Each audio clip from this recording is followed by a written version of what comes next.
ನಿರ್ದಾಕ್ಷಿಣ್ಯವಾಗಿ ಆತನನ್ನು ಹೊಡೆದು ಹಾಕಲಾಗಿದೆ. 40 ಜನ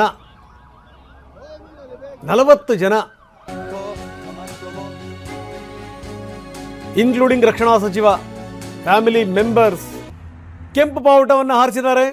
ಇದರರ್ಥ ಯುದ್ಧಕ್ಕೆ ನಾವು ಸಿದ್ಧ, ಸನ್ನದ್ಧ ಅನ್ನುವಂಥ ಸಂದೇಶ. ಯಾಕಂದರೆ ಯುದ್ಧ ನಿಲ್ಲಲ್ಲ ಅನ್ನುವಂಥ ಸಂದೇಶ. ಅದೇನಾದರೂ ಬಿಳಿ ಬಾವುಟವನ್ನು ಹಾರಿಸಿದರೆ ಹೌದಪ್ಪ ಏನೋ ಪರವಾಗಿಲ್ಲ, ನಾವು ಶಸ್ತ್ರ ಕೆಳಗಡೆ ಇಳಿಸ್ತೀವಿ ಅಂತ. ಟ್ರಂಪ್ ಹೇಳಿದ್ದಾರೆ, ಶಸ್ತ್ರ ಕೆಳಗಡೆ ಇಳಿಸಲಿಲ್ಲ ಅಂದರೆ ನಿಮಗೆ ಕಾದಿದೆ ಕಂಟಕ, ಶಸ್ತ್ರ ಕೆಳಗಿಟ್ಟರೆ ಮಾತ್ರ ಉಳಿಗಾಲ ಅಂತ. ಇದ್ಯಾವುದನ್ನು ಕೂಡ ಕೇಳಿಸಿಕೊಳ್ಳುವಂಥ ಸ್ಥಿತಿನಲ್ಲಿ ಇರಾನ್ ಇಲ್ಲ. ಯಾಕಂದರೆ ಅಮೆರಿಕ ಎಲ್ಲೆಲ್ಲಿ ಕಾಲಿಟ್ಟಿದೆಯಲ್ಲ, ಆ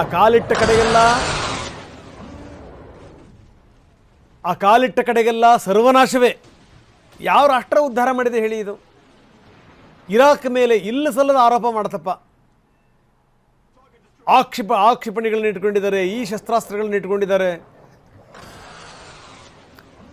ಅಣ್ವಸ್ತ್ರಗಳನ್ನು ತಯಾರು ಮಾಡಲಿಕ್ಕೆ ಪ್ರಯತ್ನ ಪಡ್ತಾ ಇದ್ದಾರೆ, ಕೆಮಿಕಲ್ ಬಾಂಬ್ಗಳನ್ನ ಇಟ್ಕೊಂಡಿದ್ದಾರೆ. ಇಡೀ ಪೂರ್ತಿ ಇರಾಕನ್ನು ತಡಕಾಡಿದ್ರೂ ಕೂಡ ಯಾವುದೂ ಸಿಗಲಿಲ್ಲ ಬಿಡಿ. ಹೆಂಗಿದ್ದಂಥ ಸದ್ದಾಮ್ ಕೊನೆಗೆ ಹೆಂಗೆ ಸೆರೆ ಸಿಕ್ಕರು, ಅವ್ರನ್ನ ನೇಣಿಗೆ ಹಾಕಲಾಯಿತು. ಇದು ಸದ್ದಾಮ್ ಕೂಡ ಭಾರತದ ಜೊತೆಗೆ ತುಂಬ ಚೆನ್ನಾಗಿದ್ದಂಥ ಮಿತ್ರನೇ. ಇರಾನ್ ಕೂಡ ಭಾರತದ ಮಿತ್ರ ರಾಷ್ಟ್ರ. ನಮಗೆ ರುಪಿ ದರದಲ್ಲಿ ಅವರು ನಮಗೆ ತೈಲ ಕೊಡ್ತಾರೆ. ಮೊದಲಿಂದಲೂ ಕೂಡ ನಂಟಿದೆ ಇರಾನ್ಗೂ ಭಾರತಕ್ಕೂ. ಜೊತೆಗೆ ಖಮೇನಿಯ ಈ ಮೂಲ ವಂಶಸ್ಥರು ಇದ್ದಿದ್ದು ಕೂಡ ಉತ್ತರ ಪ್ರದೇಶದಲ್ಲಿ ಎನ್ನುವಂಥದ್ದು. ಉತ್ತರ ಪ್ರದೇಶದ ಹಳ್ಳಿಯಿಂದ ಇವರು ಇಲ್ಲಿ ವಲಸೆ ಹೋದರು ಅನ್ನೋದು.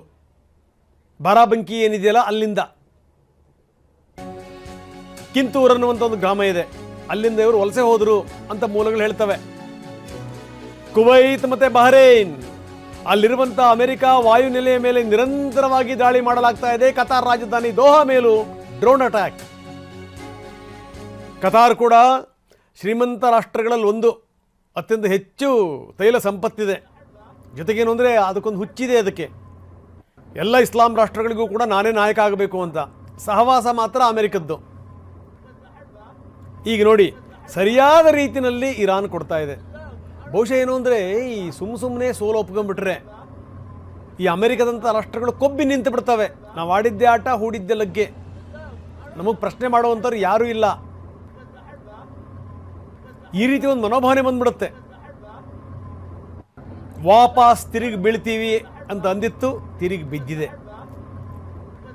ಒಂದಲ್ಲ ಎರಡಲ್ಲ 6 ರಾಷ್ಟ್ರಗಳ ಮೇಲೆ ನಿರಂತರವಾದಂಥ ದಾಳಿ. ಗೊತ್ತಾಗ್ಬಿಡ್ತು, ಹೆಂಗಿದ್ರೂ ನಾವು ಮಂಡಿ ಊರುವಂಥದ್ದು ನಿಶ್ಚಿತ. ಆಗಿರುವಂಥ ನಷ್ಟವನ್ನು ಸರಿ ಮಾಡ್ಕೊಳ್ಳಿಕ್ಕೆ ಸಾಧ್ಯವೇ ಇಲ್ಲ. ನಮ್ಮ ಸರ್ವಾಧಿಕಾರನೇ ಸತ್ತು ಹೋದ. ಇನ್ನೇನು ಉಳಿದಿದೆ ನಮಗೆ?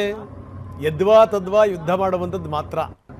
ಕೊನೆಯ ಶಸ್ತ್ರ ಇರೋ ತನಕ ಯುದ್ಧ ಮಾಡಬೇಕು ಅನ್ನುವಂಥ ತೀರ್ಮಾನಕ್ಕೆ ಇರಾನ್ ಬಂದಿರಂಗೆ ಕಾಣ್ತಾ ಇದೆ. ಇರಾನ್ ಸಾಮಾನ್ಯ ರಾಷ್ಟ್ರ ಅಲ್ಲ, ಅತ್ಯಂತ ದೊಡ್ಡ ರಾಷ್ಟ್ರ, ದೊಡ್ಡ ಜನಸಂಖ್ಯೆ ಇದೆ. 10 ಕೋಟಿ ಜನಸಂಖ್ಯೆ ಇದೆ.